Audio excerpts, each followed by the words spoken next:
Each and every one of us, we're all seeking something. Everybody you encounter is seeking something.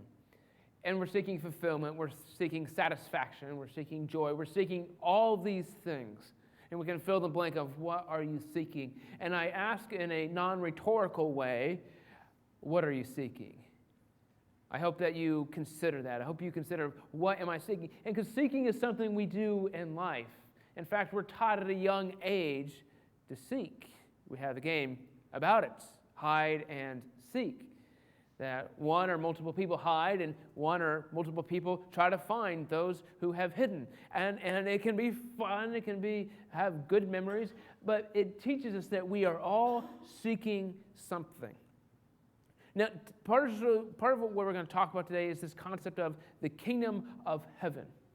And as we go through the Gospels, particularly as we go through the Gospel of Matthew and the Gospel of Luke, we'll see sometimes it's referred to as the kingdom of heaven, sometimes it's referred to as the kingdom of God. Now, there are some exceptions, but for the most part, Matthew uses the term kingdom of heaven. And part of why he uses kingdom of heaven as opposed to kingdom of God is because he is writing primarily to a Jewish audience who would not use the Lord's name. They would be uncomfortable with that, even if he uses the generic a term for a deity or like in our English language. And the reason for this is the Jews had this high view of the name of God, the Ten Commandments. You shall not take the Lord's name in vain. And the Jews held that commandment in such high esteem that they wouldn't even speak the full name of God. This, in the Old Testament, it would be what we refer to as Yahweh. They wouldn't speak that name because they didn't want to take it in vain. They had such reverence for the name of God that they wouldn't speak it. So Matthew used the term kingdom of heaven, while Luke used kingdom of God. And Luke is writing primarily to a Gentile audience, and so that would resonate with them more clearly. And so we just see the difference between Matthew and Luke as to why one uses the other. I personally prefer kingdom of heaven. I don't know why. That's just the one I prefer. But the kingdom of heaven, or the kingdom of God, which are synonymous, refer to God's reign, the place where God is ruler. Now, this is not a geographical location. It's essentially a realm. It's where God's rule is happening. So the kingdom of heaven is not visible yet, but we, as followers of Jesus, are able to live in it now. And we do so by submitting to Jesus. When we submit to Jesus, we enter the kingdom of heaven and we live the life that he has called us to live. And we can ask ourselves, is the kingdom of heaven here yet or not? How is it happening?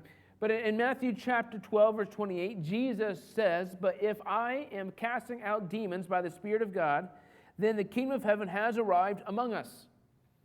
We look at the Gospels. Jesus cast out demons. He did that. He's quoting Old Testament prophecy in this particular moment here in Matthew. But the fact of the matter is, Jesus affirms that the kingdom of heaven has arrived, that it is breaking into this world. And what we refer to as the already but not yet. The kingdom of heaven is already here, but it's not yet in the fullness. That Jesus has won the victory. He's ushered in, he's inaugurated the kingdom of heaven, and we are called to usher it in even more. That's part of our responsibility of how can we usher in the kingdom of heaven so others can experience it to a greater extent? How can we live in it to a greater extent? But when I think about Jesus, one of the things we recognize is that to find Jesus, we must seek Jesus. Now, there are times where we can be surprised by Jesus and overwhelmed in unexpected ways by his power, by his majesty, by what he's doing in this world. And Jesus meets us where we are.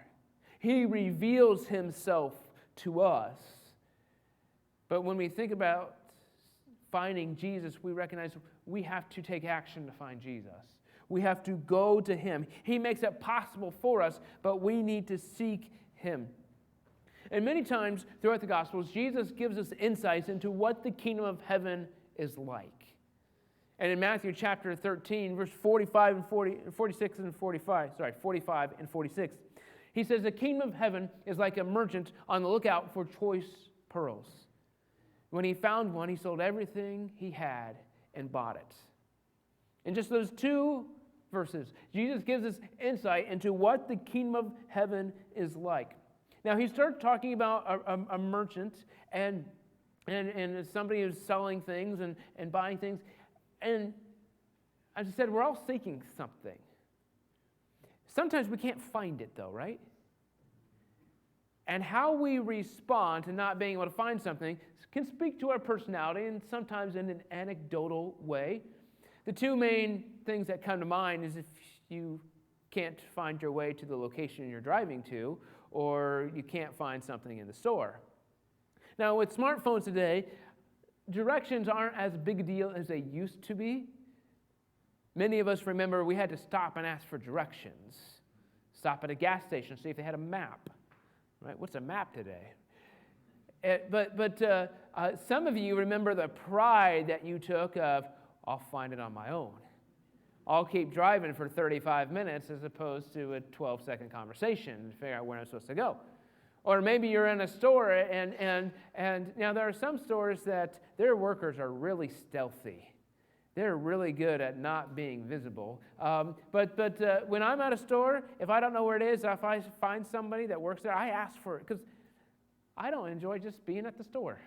I got other things to do besides hanging out at Walmart or wherever it is. So I did that in high school, though. Anyway, but how you respond to that, it says something about you. But Jesus is talking about the merchant. And we explored this last week about your work, volunteering, and the things that you do of take pride in our vocation. Whether it's paid, whether it's volunteer, whether it's noticed or not, take pride in what we do. And we have various options in this world to live the life that Jesus has called us to live, to allow the gifts Jesus has given us to be used. We have various options and opportunities for that, but we don't have to conform to somebody else. We don't have to conform to somebody else's expectations for what we should or shouldn't do. We just need to be faithful with who Jesus has called us to be.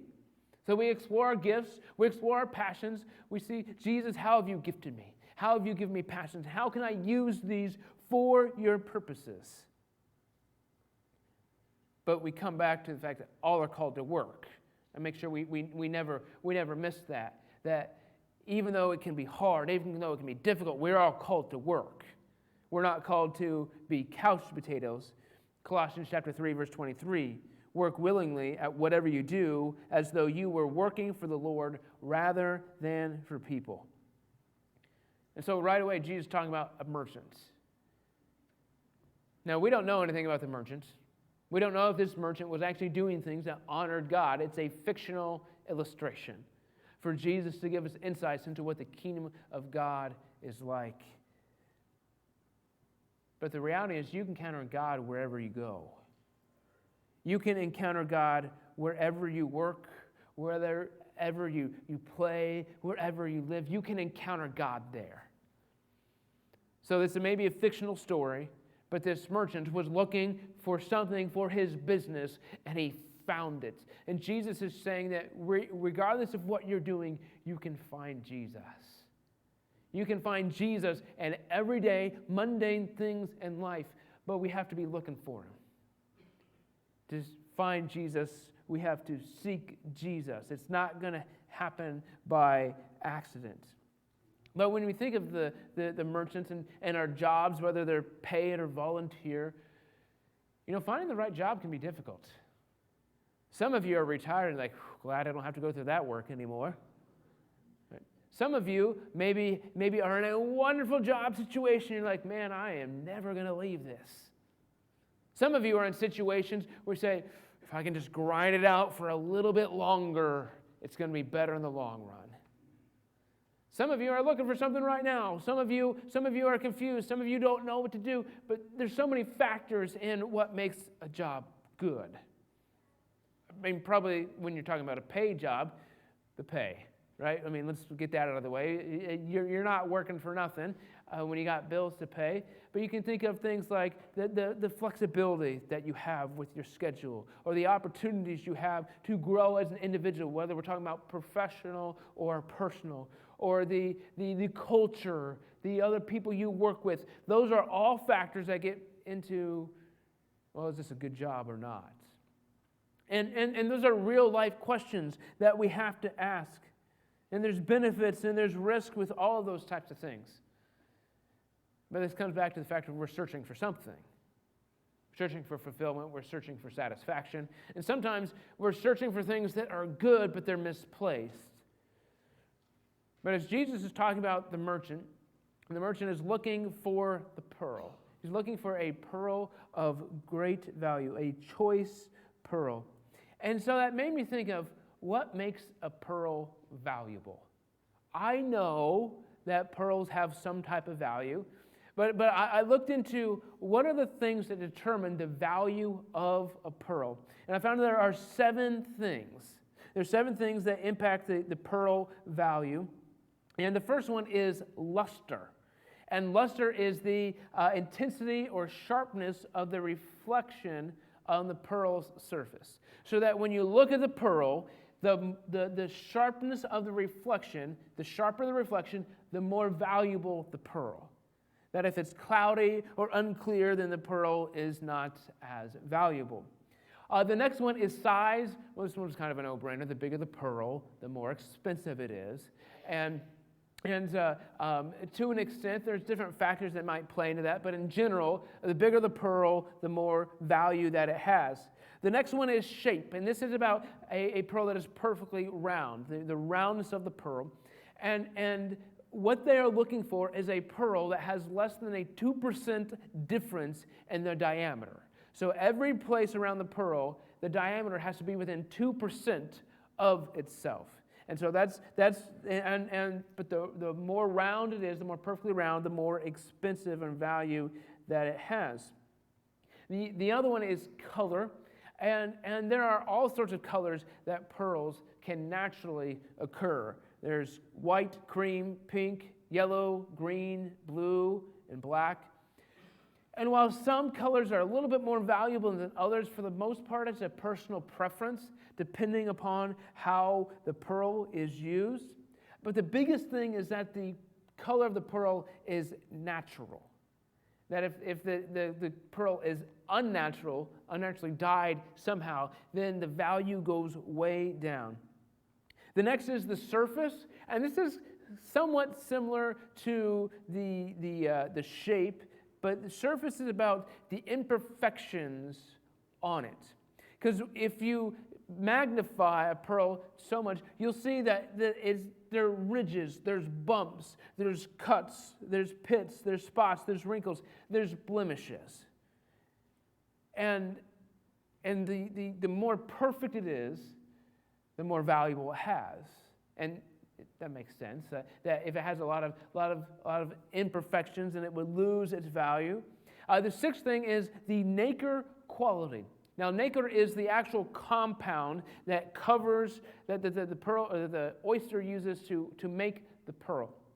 And what it means is the nacre quality is, can you see the item that forced the oyster to make the pearl?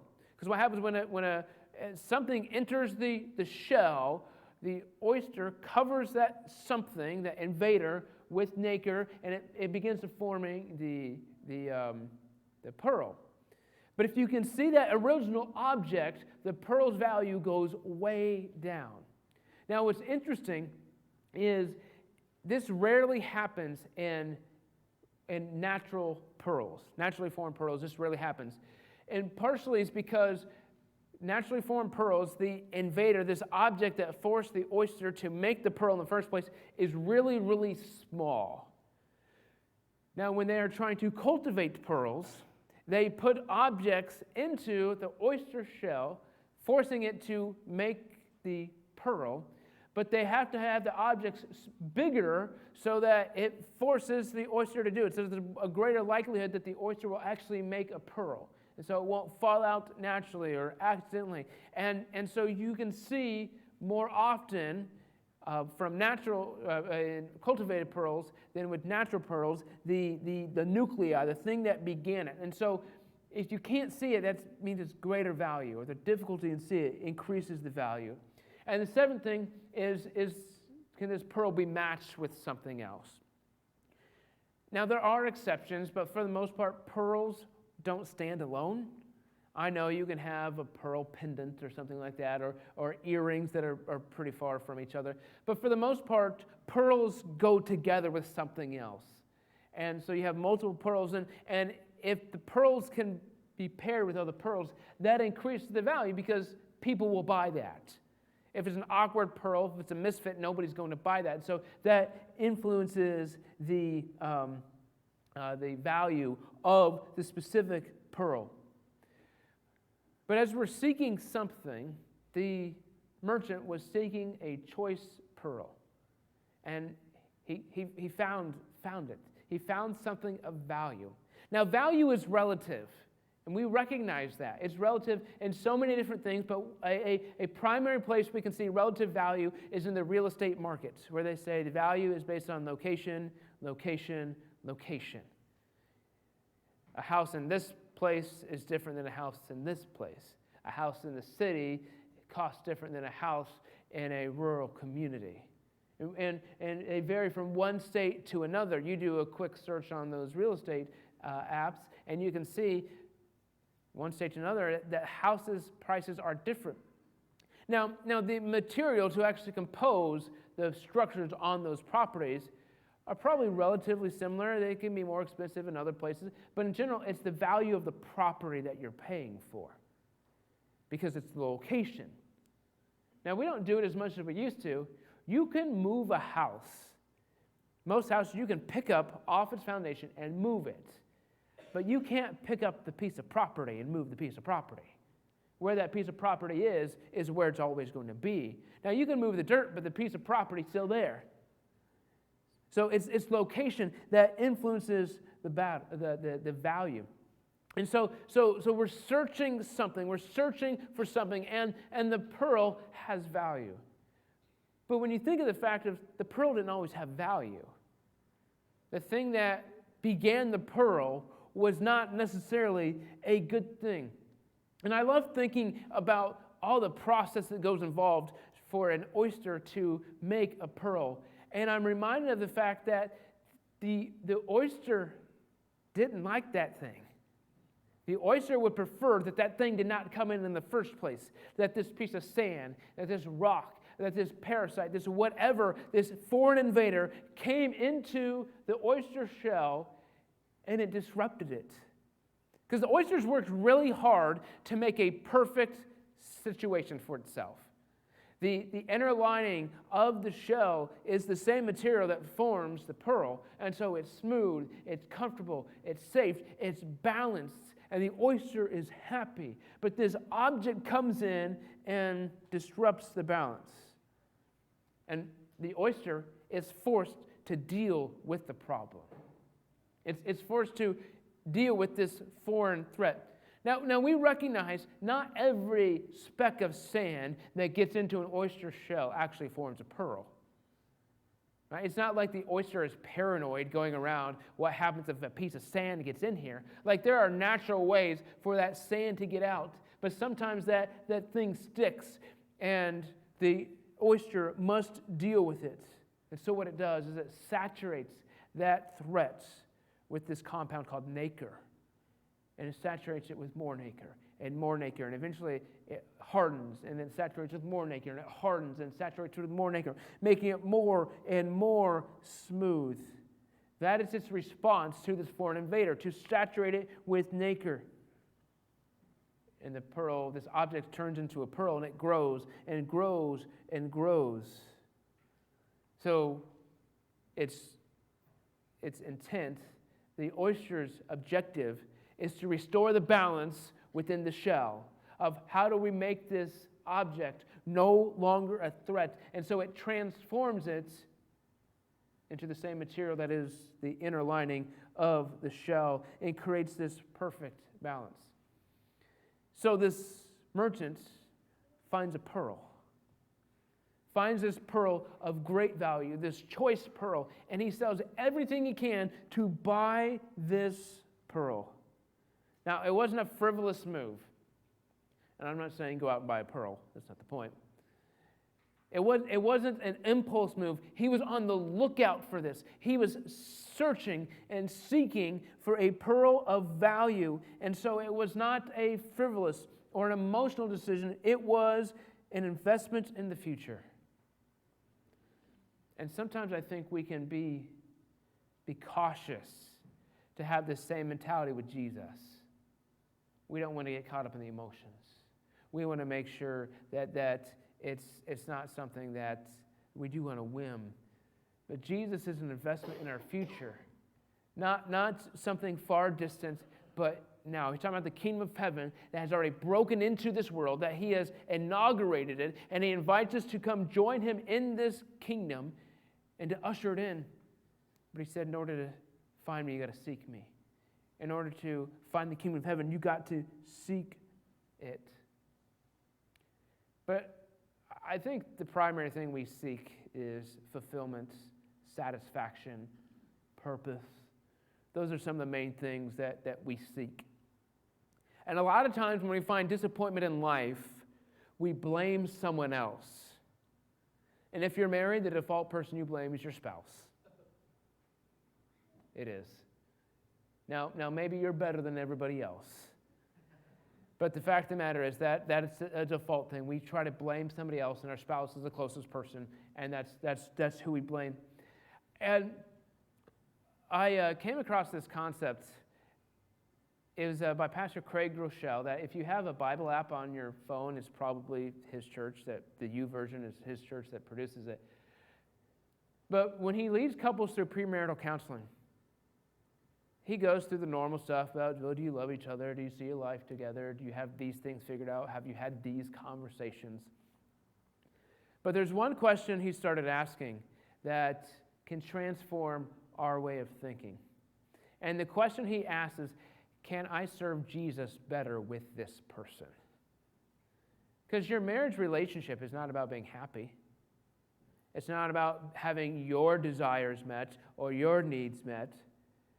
That's not the point, because our purpose as followers of Jesus Christ is to serve Jesus Christ. If I marry this person, can I serve Jesus better with this person? Or am I putting myself in front of Jesus? And if I put myself in front of Jesus, then my spouse is going to suffer because of it. My spouse is going to suffer because of me and my selfishness. So sometimes we're seeking things and we think they're good, but we've distorted them. The question is not, can my spouse fulfill my needs? It's, can I serve Jesus better with my spouse? Is this what Jesus called me to do? Now, if you are married, I'm not saying you should divorce, because that's not the point. Jesus can transform our situations. He can heal. He can rejuvenate. But the fact of the matter is, we have to make sure what we're seeking is what we should be seeking. But as I think about the pearl, I think about the lessons I can learn from the pearl. What makes a pearl valuable, I think, can also speak into what it means for us to follow Jesus. Because there are those 7 characteristics of how a pearl's value is determined. And I think those 7 characteristics can speak into us as followers of Jesus, because the first one is luster, is how clear is the reflection on the pearl. And we recognize that our reflection is to be Jesus. When people see me, do they see Jesus clearly? When people see me, do they even see Jesus in a fuzzy manner? Or do they just see all me? Because the more of Jesus that comes through, the more value I have from the kingdom of heaven standpoint. And I say value not as though Jesus is doing works righteousness or letting us get in or anything, but a matter of we're called to be Christ-like, and the more Jesus is reflected in us, the more Christ-like we are. The next one is size, and we have to be careful with this one, not to impose worldly measurements on this. I would say size would be more of our faithfulness, of our obedience, of our submission, of our sacrifice for Jesus. How much are we giving to him? So a lot of times we can say, well, I'm giving this to Jesus, but I'm doing all these things over here for myself. How much are you actually sacrificing for Jesus? And shape is the third one, and I think shape would be classified more of it's about the less variation. That's the 2% diameter, less than deviation of less than 2% of the diameter at any point on the pearl. And I think this would be equated with living authentically. Are you who you are? Or are you trying to live a fake life? Some of you may be familiar with the Matthew West song. It talks about, oh, I'm fine, but I'm not. You know, we come to church and say, I'm fine, but I'm not. But are we living authentic lives? Because we're going to go out into the world and tell people that we're not fine. So are we living authentic lives? The fourth one is color. And in a similar way, color would be are you living natural, the life that Jesus called you to live? Are you being the person Jesus created you to live? Because if a pearl is found of its natural color, it retains its value. But if it's dyed, if it's altered, that is when the pearl no longer has value. Are you living as Jesus has called you to live? The surface, which is the bumps, the bruises, the pits, the values, the cracks, the imperfections. It reminds me of the concept of Jesus is the potter and we are the clay. Because no matter how perfect a pearl is, if you get a strong enough magnifying glass, you can see imperfections. And no matter how perfect you think you are, you get close enough magnifying glass, we can find imperfections. See, but Jesus is continually shaping us, continuing to be molded and shaped by the potter. The sixth one is the nacre quality, and that is, can you see the original nuclei, the original object that caused the pearl to form in the first place? Because not being able to see that nuclei adds value. When people see me, do they see me or do they see Jesus? And the more of me they see, the less of Jesus they see. And I'm not being Christ-like. And the last one is matching. Now, matching is not about conformity. It's not about looking the part like everybody else. It's about how you can submit to Jesus and be used for his purposes. Are you willing to do that? Are you willing to submit your preferences, your desires for Jesus so that Jesus can shape them and use them how he wants? Jesus says the kingdom of heaven is like a merchant on the lookout for choice pearls. See, like the oyster that saturates this foreign threat with nacre, Jesus wants to saturate you with his grace. In his response, he wants to saturate you with grace. And then more grace, and then more grace, and then more grace, and then more grace. And you know what? His grace never stops. There is never a point where the grace of Jesus Christ is over. He wants to give you more and more and more. He wants to continue to shape you, continue to purify you, continue to change you. You see, we are like the parasite or the pebble or the sand or whatever it is. We are a threat to the kingdom of heaven.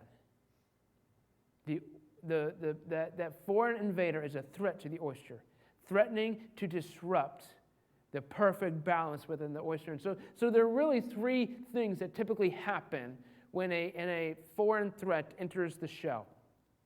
One is it naturally gets swept out, like it gets removed somehow.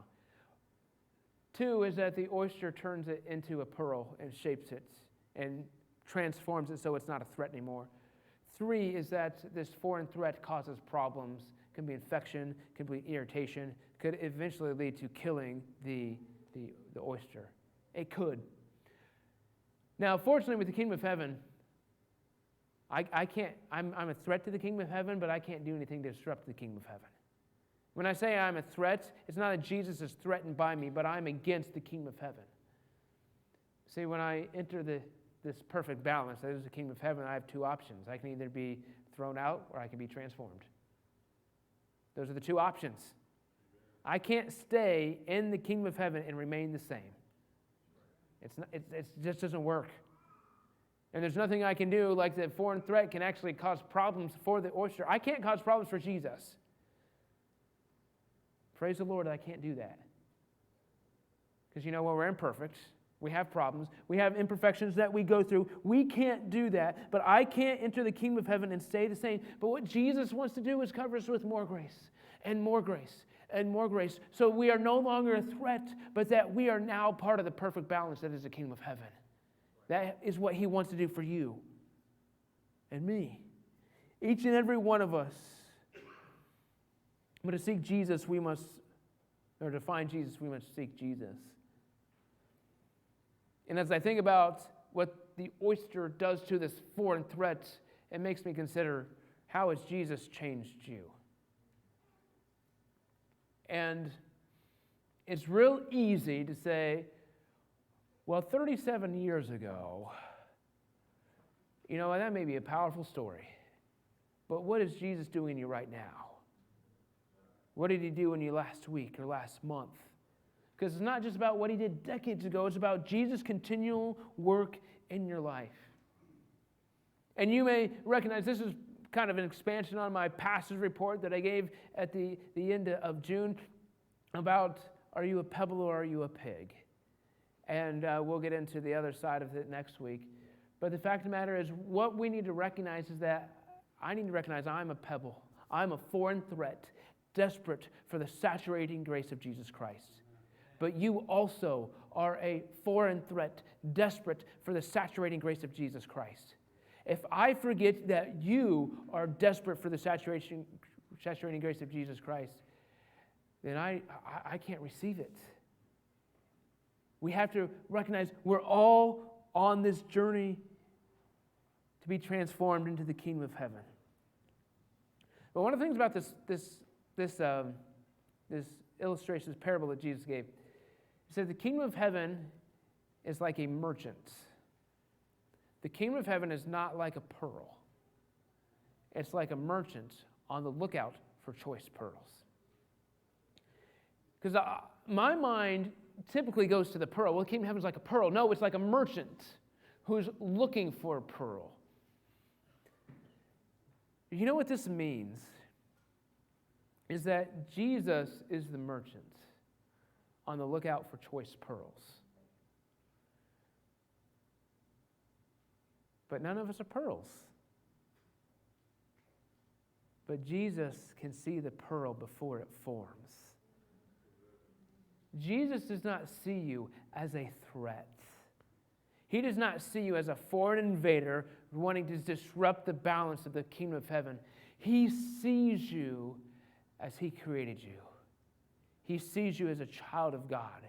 He sees you as someone who was made in the image of God. He sees you as saying, I know the pearl that you were created to be. And I can change you so that you are this perfect pearl. So you are no longer a threat. So that when people look at you, they see Jesus. And that's just so profound to me. That Jesus can see me as a pearl while I was still something that wanted to destroy him. And even if I didn't actively want to destroy Jesus, I was indifferent to Jesus. But even when I get in his way, even when my old self comes back to the surface, Jesus is saying, I'm going to saturate you with more grace and more grace and more grace. Not out of spite, not because Jesus is threatened by us, not because Jesus is angry or scared, but because he loves each and every one of us. Jesus wants to saturate you with his grace today. He sees the potential that you have, even if nobody else does. And the potential is not from a worldly standpoint, it's a potential to be the person that God created you to be transformed in the name of Jesus Christ. That's good news for us. And if it's good news for me, I have to also believe it's good news for you.